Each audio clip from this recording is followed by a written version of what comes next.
कार्यक्रम में और आपको इनकम जाननी है मेरी में मैं 20 साल से ज्यादा सीबीआई की जांच में रहा हूं so if you have to check my balance sheet go to CBI office go to income tax office and don't bullshit here and I am passed out from military school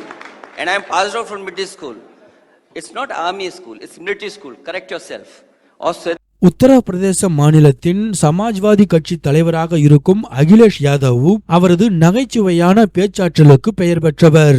அவரது பேச்சு நகைப்புக்குரியதாக இருந்தாலும் அதில் ஆழ்ந்த கருத்துகளும் உள்ளடங்கியிருக்கும்.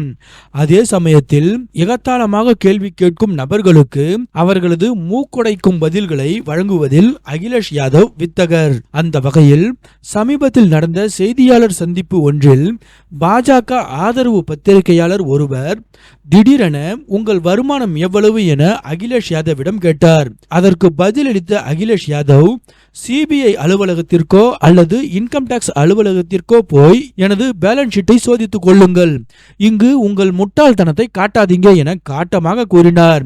அகிலேஷ் யாதவின் இந்த காட்டமான பதிலால் மூக்குடைப்பட்ட அந்த பாஜக பத்திரிகையாளர் கப்சிப்பானார்.